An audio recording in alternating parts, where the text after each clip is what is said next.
did have another question. Please, go ahead. Please. If let's say we make some fresh challah,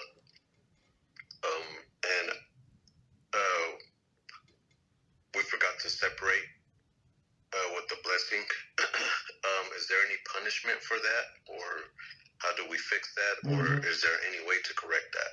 Okay.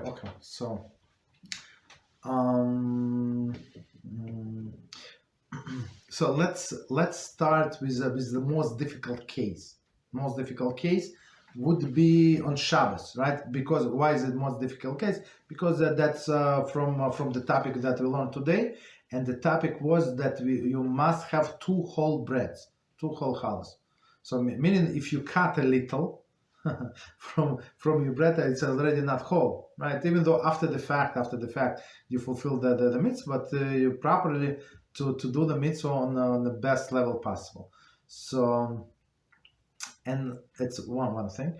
And on Shabbos we're not allowed to fix things. So this mitzvah called maki bepatish, it's one of the 29 restrictions.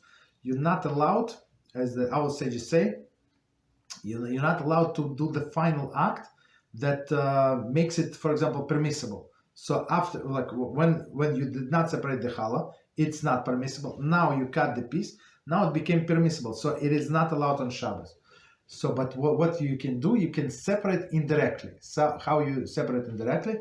So you say, okay, from this challah, from this bread means challah, bread challah, right? So I'm going to leave over some piece, like what I would leave for challah.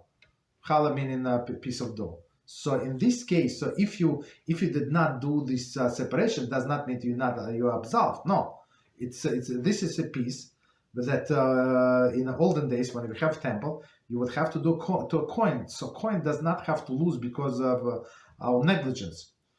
You understand? So you just lift over, and after Shabbos, you just cut this piece. So you leave over a little bigger piece from your challah bread, and then after Shabbos you cut and you bread. Of course, you do without blessing, and this is going to be challah. That's how you fix it. Is the most difficult situation. But in other cases, for example, if it's during the week, so you're not obligated to have complete bread. So you can just cut bread, whatever this piece is a challah, and continue eating. That's it. There is no problem. So you can basically after the fact you can cut from a final product.